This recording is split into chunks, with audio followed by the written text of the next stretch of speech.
Hello everyone, आप सभी का स्वागत है स्टडी डायनेमिक्स में। और आज के वीडियो में हम लोग 5 अक्टूबर के इंपॉर्टेंट करंट अफेयर को देखने वाले हैं। सबसे पहले जो आपका इंपॉर्टेंट हेडलाइन है वो देख लेते हैं। जो पहला हेडलाइन है आपको, ये स्कीम रिलेटेड है। यहाँ पे बात की गई है कि आपको जो वेरियस यूथ रिलेटेड स्कीम है, युवा से जो जुड़ा हुआ स्कीम है, उसको लॉन्च करने के लिए इवन उसमें आपको जो बहुत सारे फ़ंड देने की बात की गई है। कितना फ़ंड देने की बात की गई आपको? 62,000 crore rupees to boost the education, skilling and entrepreneurship. ठीक है। नेक्स्ट जो हेडलाइन है आपका इलेक्शन कमीशन को लेके। Election commission holds meeting with the representative of political parties in Patna. तो आपका जो रिसेंटली बिहार में इलेक्शन होने वाला है, तो उसको लेके मीटिंग किया गया किसके द्वारा? इलेक्शन कमीशन के द्वारा। जो इलेक्शन कमीशन है उसके चीफ इलेक्शन कमिश्नर कौन है अभी इंडिया के? तो ज्ञानेश कुमार है। और जो आपका इलेक्शन कमीशन है वो कॉन्स्टिट्यूशनल बॉडी है। इसका मतलब ये कौन से आर्टिकल में मेंशन है आपका? तो अनुच्छेद 324 में है। Centre issue advisories not to prescribes और dispense cough and cold medication. Cough syrup को लेकर आपने ऑलरेडी देखा होगा न्यूज़ में कि बहुत सारे जो है आपको केसेस आ रहे हैं। इसमें बात किया गया कि जो बच्चे 2 साल से नीचे उनको नहीं देने के लिए, क्योंकि कुछ बच्चों का डेथ भी हुआ। यहाँ पे 2 स्टेट्स का नाम लिखा हुआ है। नेक्स्ट जो हेडलाइन है वो, Shri Mata Vaishno Devi yatra suspended for next 3 days due to the weather condition. जो वैष्णो देवी आपको मंदिर है, टेम्पल है, वो कहाँ पे है? जम्मू एंड कश्मीर में। उसको अगेन सस्पेंड कर दिया गया, रोक दिया गया, क्योंकि बहुत ज़्यादा कंडीशन जो आपको वेदर कंडीशन जो वो ख़राब है वहाँ पे।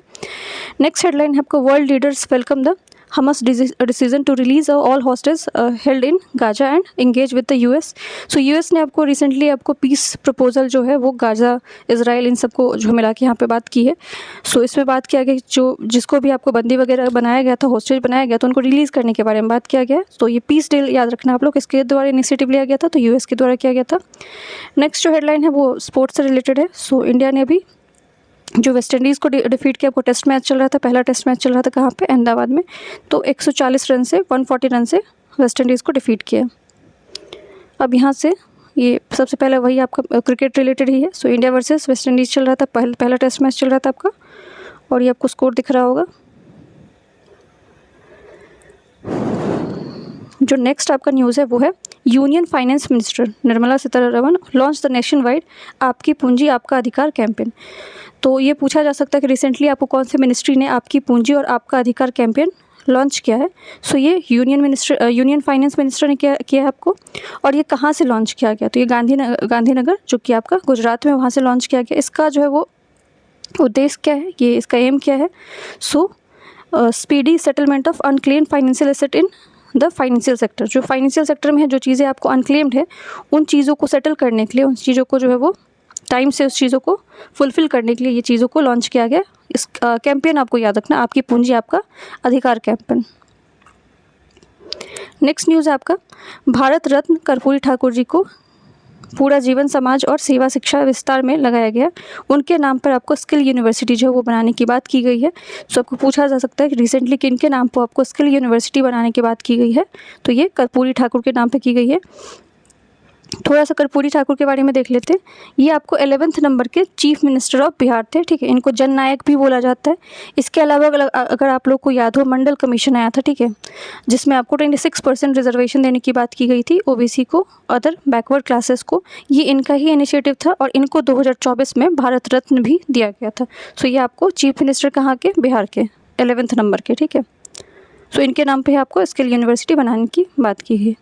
नेक्स्ट जो हेडलाइन में मैंने आपको बताया कि स्किल्स खासकर जो युवा हैं, ठीक है, उनको प्रोत्साहन देने के लिए आपको 62,000 करोड़ का जो है वो फंडिंग दिया जाएगा। अब ये बात कहाँ पे क्या गया आपको? कौशल दीक्षांत समारोह, जो कि कहाँ पे हो रहा था? न्यू दिल्ली में हो रहा था, जहाँ पे जो प्राइम मिनिस्टर उन्होंने बात किया कि our ITIs are not only excellent institution for industrial education but they are also the workshop for Atmanirbhar Bharat.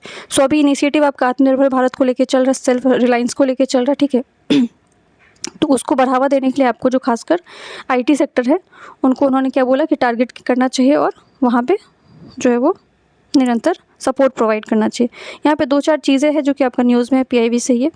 PM सेतु है, ठीक है, दूसरा आपको नवोदय विद्यालय है और एक एकलव्य स्कूल है। ठीक है, एकलव्य स्कूल के बारे में आपने सुना होगा, EMRS भी इसको बोला जाता है। रिसेंटली इसका आपका बहुत सारा वैकेंसी भी आया हुआ है। अगर आप लोगों ने किसी ने B.Ed कर रखा है तो इसको इस फॉर्म को अप्लाई कर सकते हो। अब ये जो आपका एकलव्य स्कूल है, ठीक है, वो कौन से मिनिस्ट्री के अंदर आता है? तो मिनिस्ट्री ऑफ ट्राइबल के अंदर आता है। और ये कॉन्सेप्ट आपका एकलव्य स्कूल का आया कब था? तो 1977 से लेकर 78 के बीच में आया था। पीएम सेतु क्या आपका? पीएम सेतु योजना जो है दुनिया के स्किल डेवलपमेंट से भारत के युवाओं को जोड़ना है। तो जो आपको यहाँ पे जनरली उनको जो है स्किल डेवलपमेंट से रिलेटेड याद रखना आपको, पीएम सेतु योजना और भारत के युवाओं को प्रोत्साहन देने से ज़्यादा जुड़ा हुआ है। आईटीज़ एंड इंडस्ट्रियल एजुकेशन को बेहतरीन बनाने के बारे में बात किया गया, ठीक है, जिसके लिए आपको वर्कशॉप वगैरह करवाया जाएगा।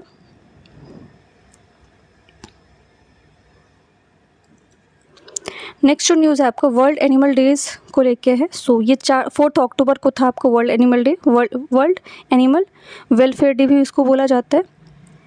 अब इसका उद्देश्य क्या रहता है कि stand for the every creature nurture compassion and work together to create a kinder safer world for animals. तो जो आपको जानवरों की जो सुरक्षा की जाए, कि अगर भारत में देखा जाए तो 1960 में आपको एनिमल क्रुएलिटी एक्ट आया हुआ था, जिसके बाद जो है बहुत सारी चीज़ों को कंट्रोल करने की कोशिश की गई थी।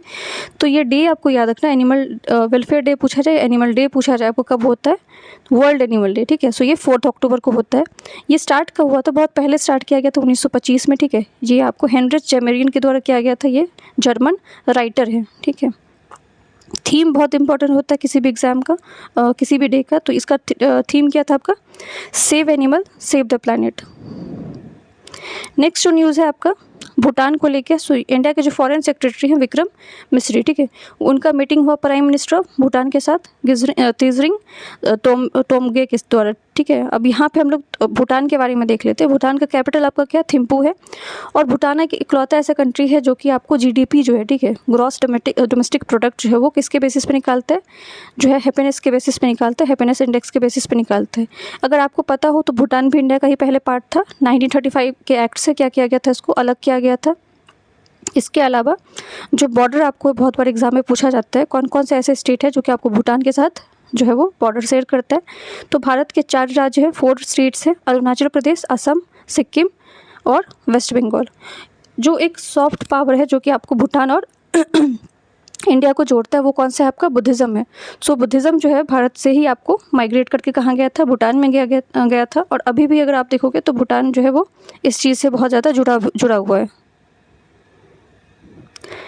नेक्स्ट न्यूज़ है आपका so BRO creates a history.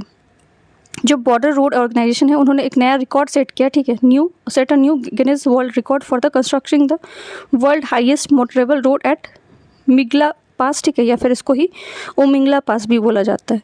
ये चांगथांग लद्दाख में है ये जो पास है, और ये सबसे वर्ल्ड का हाईएस्ट मोटरेबल रोड है। सो ये जो बॉर्डर रोड ऑर्गेनाइजेशन है जिसको BRO बोला जाता है, सो ये पार्ट है आपका इंडियन आर्मी का ही पार्ट है, ये कुछ अलग नहीं है आपको, ठीक है। ये स्टैब्लिश कब किया गया था बॉर्डर रोड ऑर्गेनाइजेशन को? तो ये आपको स्टैब्लिश हुआ था 1960 में। और कौन से मिनिस्ट्री के अंदर? क्योंकि इंडियन आर्मी का पार्ट है तो ये आपको मिनिस्ट्री ऑफ डिफेंस के अंदर आता है। इसके जो अभी करेंटली डायरेक्टर जनरल हैं किसके? BRO के, उनका नाम है आपको लेफ्टिनेंट जनरल रघु श्रीनिवासन, ठीक है। हेडक्वार्टर कहाँ है आपका BRO का? तो ये न्यू दिल्ली में है। और इसके तहत बहुत सारे आपको बहुत फेमस प्रोजेक्ट्स हैं, जैसे कि हिमनांक है, ठीक है, सेला टनल बनाया गया था इसी के तहत, वर्तक बनाया गया था। तो वर्तक प्रोजेक्ट आपको एक ऑलरेडी एग्जाम में पूछा गया था कि वर्तक प्रोजेक्ट जो है वो किस चीज़ से एसोसिएटेड है। तो BRO के द्वारा जो रोड बनाया गया था उसको ही वर्तक प्रोजेक्ट बोला गया था।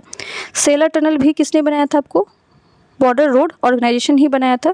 सेला टनल आपको, ये टनल जो है किसको किसको कनेक्ट करता है? तो असम और अरुणाचल प्रदेश को करता है। बट ये अभी जो बनाया गया हाईएस्ट मोटरेबल रोड, ये कहाँ पे बनाया गया? तो मिंगला पास, ठीक है, जो कि लद्दाख में, इसको ही उमिंगला पास भी बोला जाता है, जो कि कहाँ पे, कौन से एरिया में लाई करता है आपको? चांगथांग, जो कि लद्दाख में है। नेक्स्ट न्यूज़ है आपका इंडियन कोस्ट गार्ड कमीशन को लेके। सो शिप अस्कर स्ट्रेंथिंग द मेरीटाइम कैपेबिलिटीज़। तो शिप अस्कर आपका न्यूज़ में है और इंडियन कोस्ट गार्ड कमीशन भी न्यूज़ में। तो इंडियन कोस्ट गार्ड के बारे में देख लेते हैं। फॉर्मल तरीके से अगर पूछा जाए तो इंडियन कोस्ट गार्ड को एक्ट के तहत बनाया गया था, पार्लियामेंट्री एक्ट के तहत बनाया था 1978 में। और इसका जो है अगेन ये कौन से मिनिस्ट्री के अंदर आता है? तो मिनिस्ट्री ऑफ डिफेंस के अंदर आता है। अब नाम आपका इंडियन कोस्ट गार्ड है, आपको लगेगा कि कोई कोस्टल जो है वहाँ पे इसका हेडक्वार्टर होना चाहिए, बट इसका भी हेडक्वार्टर आपका कहाँ पे? न्यू दिल्ली में ही है। और जो इंडियन कोस्ट गार्ड के आपको डायरेक्टर जनरल है वो कौन है? आपको परमेश शिवमनी है। अब ये कोस्ट गार्ड डे जो है आपका एवरी ईयर कब सेलिब्रेट होता है? 1 फरवरी को होता है। अब न्यूज़ में जो इंडियन कोस्ट गार्ड किस चीज़ को लेकर है, Indian coast guard commission ship अस्कर second Adamya class fast patrol vessel in Puducherry. So Puducherry भी न्यूज़ में, तो वो भी देख लेते हैं। पुडुचेरी आपका 3 जो राज्य में फैला हुआ है, 3 स्टेट में है, केरला में है, आंध्र प्रदेश में है और तमिलनाडु में है। नेक्स्ट न्यूज़ है आपका major relief for the agriculture student. तो अगर आपने ये न्यूज़ देखा होगा तो अच्छी बात है, अगर नहीं देखा है तो आपको यूनियन जो minister of agriculture and farmer welfare है शिवराज सिंह चौहान है, उन्होंने अनाउंस किया कि आपको 20% जो है आपको अंडर ग्रेजुएट सीट जो एग्रीकल्चर यूनिवर्सिटीज़ में through the ICAR all India competitive examination. So इसमें आपको एग्ज़ाम कंडक्ट करवाया जाएगा। पहले आपको बिना एग्ज़ाम का जो वो एडमिशन हो जाता था, बट एंट्रेंस एग्ज़ाम होगा आपका किसमें, जो एग्रीकल्चर यूनिवर्सिटीज़ के लिए, जिसमें आपको 20% जो है खासकर अंडर ग्रेजुएट जो है उन जो है कोर्सेज़ के लिए अब एंट्रेंस कंडक्ट करवाया जाएगा, जो कि फ्री एंड फेयर करवाने की बात की गई है ताकि ट्रांसपेरेंसी आ सके। सो ये किसने अनाउंस किया आपको, ICAR ने किया है, all India's competitive exam conduct करवाने के बारे में बात किया। सो क्योंकि ये ऑर्गेनाइजेशन न्यूज़ में ये भी देख लेते हैं। ICAR जो है वो आपको Indian council of agriculture research इसका फुल फॉर्म है।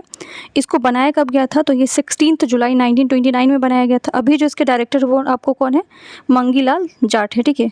और जो आपका ICAR है, इंडियन काउंसिल एग्रीकल्चर रिसर्च, कहाँ पे है, न्यू दिल्ली में है। अब इसको जो है इसको रिनोवेट, बना तो 1929 में था, बट इसको रिनोवेट करने की बात या फिर इसमें जो है बहुत सारी चीज़ें अपडेट करने की बात जो है 2009 में की गई थी। सो यशपाल कमेटी के द्वारा किया गया था। तो आपको यशपाल कमेटी याद रखना किस चीज़ से एसोसिएटेड है, तो ये भी आपको ICAR, इवन जो एजुकेशन अगर आप लोगों ने पढ़ा होगा तो उसमें बहुत सारे कमेटी के बारे में सुना होगा, कोठारी कमीशन के बारे में सुना होगा, राधा कृष्ण कमेटी के बारे में। इसके अलावा आपने NEP 1986 के बारे में सुना होगा। तो यशपाल कमेटी भी इसी के तहत आता है, आपको एजुकेशन से ही जुड़ा हुआ है। तो अभी आपको ये याद रखते हैं, ऑल इंडिया एग्ज़ाम करवाया जाएगा किस चीज़ में, एग्रीकल्चर यूनिवर्सिटी में, और 20% जो है आपको इसमें सीट रखा गया है।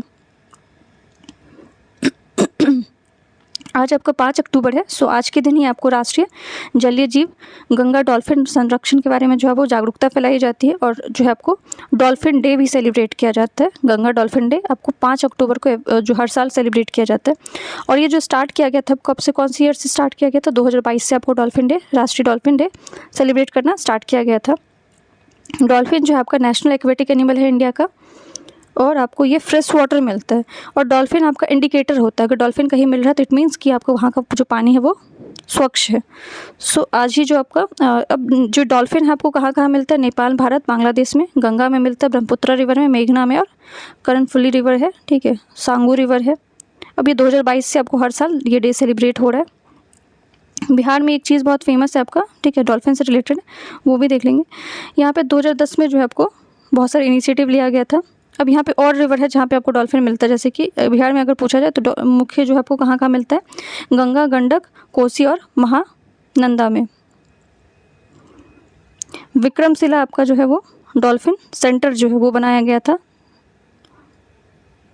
ये याद रखना। और डे आपको याद रखना है कि 5 अक्टूबर को हर साल जो है वो डॉल्फिन डे सेलिब्रेट होता है। सो ये क्वेश्चन आप लोगों के लिए, वैसे तो क्वेश्चन का आप लोग आंसर नहीं करते हो, बट अगर आप लोगों को फुर्सत मिल जाए तो इस क्वेश्चन का आंसर कर सकते हो। Which is the largest fresh water lake in India, सबसे बड़ा आपको फ्रेश वाटर लेक कहाँ पे इंडिया में, चिलिका है, वेमनाड है, वुलर है या लोकटक है। नाम तो मैं पहले एक चीज़ तो बता देती हूँ कि चिलिका लेक कहाँ पे आपका, उड़ीसा में, वेमनाड केरला में, वुलर जम्मू एंड कश्मीर में, और लोकटक कहाँ पे, मणिपुर में। अब इसमें से कौन सा आंसर होगा फ्रेश वाटर को लेके, ये आप लोग कमेंट सेक्शन में करना। तो आज का ये न्यूज़ था, संडे है तो ज़्यादा न्यूज़ था नहीं आपका। सो अगर वीडियो पसंद है तो वीडियो को लाइक कर सकते हैं, चैनल को subscribe. Thank you so much.